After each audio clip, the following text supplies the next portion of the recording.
সঠিক পরিমাপ সহ পাকা আমের পোয়া পিঠা ভাবতেই পারবেন না। পাকা আমের পোয়া পিঠাগুলো এতটা ফুলকো ফুলকো নরম তুলতুলে জালিদার তৈরি হবে। বিশ্বাস করুন, গ্যারেন্টি দিয়ে বলছি, প্রত্যেকটা পোয়া পিঠাই ফুলকো তৈরি হবে। আসসালামু আলাইকুম বন্ধুরা, কিচেন বাঙালিয়ানা চ্যানেলে আপনাদের সবাইকে স্বাগত জানাই। তো পিঠাগুলো বানানোর জন্য আমি এখানে ফ্রেশ পাকা দেখে দুটো আম নিয়ে নিয়েছি। আম দুটোকে ভালোভাবে ধুয়ে পরিষ্কার করে নিয়েছি, তারপর এইভাবে পিস পিস করে কেটে নিচ্ছি। এবার ছুরির সাহায্যে আমের পিসটাকে টুকরো টুকরো করে নিয়ে আমের পাল্পটা একটা চামচ দিয়ে বার করে নিতে হবে। তো বন্ধুরা, আপনারা চাইলে খোসাটা ছাড়িয়ে নিয়েও কিন্তু আমের পাল্পটা বার করে নিতে পারেন। তো আমি এখানে একটা মিক্সিং জার নিয়ে নিয়েছি, মিক্সিং জারের মধ্যে আমের পাল্পটা বার করে নিচ্ছি।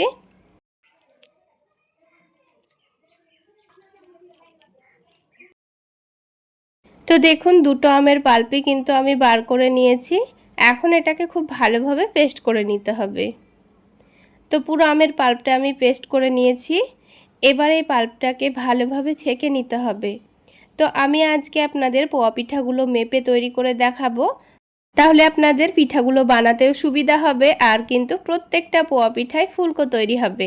তো দেখুন, 1 কাপ পরিমাণ আমি এখানে আমের পাল্প নিয়ে নিয়েছি।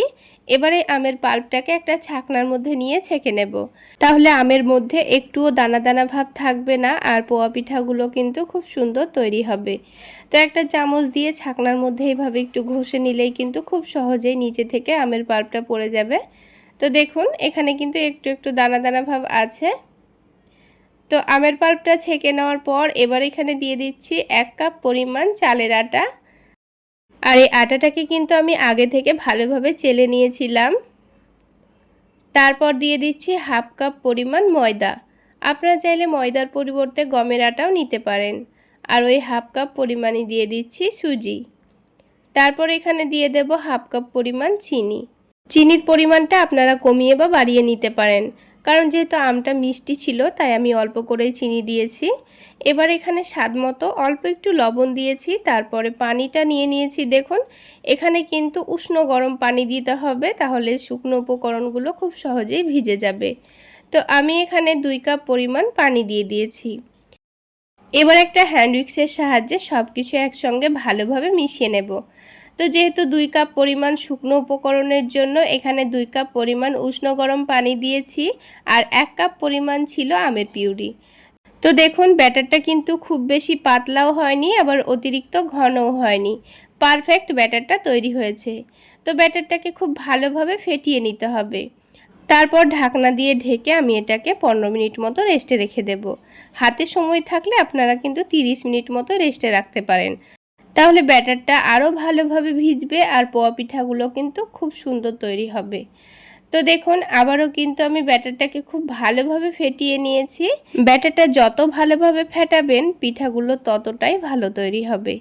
এবার মেজারমেন্ট কাপে আমি মেপে মেপে পিঠাগুলো তৈরি করব, তাহলে সবগুলো পিঠা একই সাইজের হবে। তো আমি যেহেতু পিঠাগুলো একটু ছোট ছোট সাইজের বানাবো, তাই অল্প করে পিঠার ব্যাটার নিয়ে নিয়েছি। পিঠা যত বড় করে বানাবেন সেই অনুযায়ী কিন্তু ব্যাটার নিয়ে নিতে হবে। তারপর তেলটা যখন হালকা গরম হয়ে যাবে আমি আপনাদের 1 ফোঁটা ফেলে দেখিয়ে দিচ্ছি। দেখুন, তো ব্যাটারটা 1 ফোঁটা তেলে দেওয়ার সাথে সাথেই উপরের দিকে ভেসে উঠলো। আরও একটি জিনিস লক্ষ্য রাখবেন, অতিরিক্ত গরম তেলে কোনোদিনই পোয়া পিঠা তৈরি হয় না, এর শেপ কিন্তু খুব ভালো আসবে না, ফুলবেও না। তো তাই হালকা গরম তেলের মধ্যে পিঠার ব্যাটারটা দেবেন, তারপর গ্যাসের ফ্লেমটা একটু বাড়িয়ে দিয়ে কিছুক্ষণ সময় নিয়ে পিঠাটি ভেজে নেবেন। তো দেখুন, ওপরের দিকে তেলটা ছড়িয়ে ছড়িয়ে দিচ্ছি, আর কত সুন্দর পিঠাটা ফুলে উঠেছে। অনেকে আমাকে কমেন্ট করে বলেন যে পিঠা ফোলে না, কড়াইয়ের মধ্যে লেগে যায়। তো সেটার কারণ হলো কড়াইটা কিন্তু ভালোভাবে গরম হয় না, তাই অল্প একটু তেল কড়াইয়ের মধ্যে দিয়ে কড়াইটা খুব ভালোভাবে গরম করে নিতে হবে।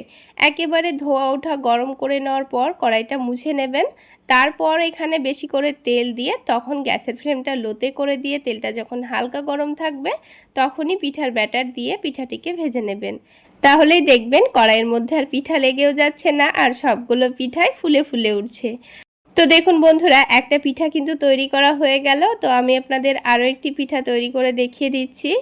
অবশ্যই ব্যাটারটা যখন তেল হালকা গরম থাকবে তখনই কিন্তু ব্যাটারটা তেলের মধ্যে দেবেন, তাহলেই পিঠার শেপ খুব সুন্দর আসবে আর পিঠাগুলো সবগুলো ফুলে উঠবে।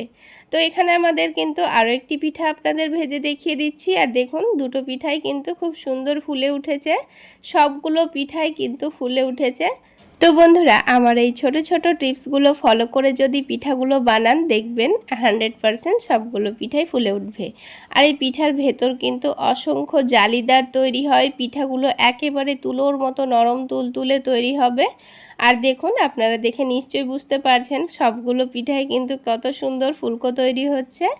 তাহলে বন্ধুরা, আজকের এই পাকা আমের পোয়া পিঠা রেসিপিটা আপনাদের কেমন লাগলো অবশ্যই কমেন্ট করে জানাবেন। আর ভালো লাগলে একটা লাইক শেয়ার করে দেবেন। আর আমার এই সহজ রেসিপিগুলো যদি ইউটিউব চ্যানেল থেকে দেখে থাকেন, চ্যানেলটি সাবস্ক্রাইব করে দেবেন।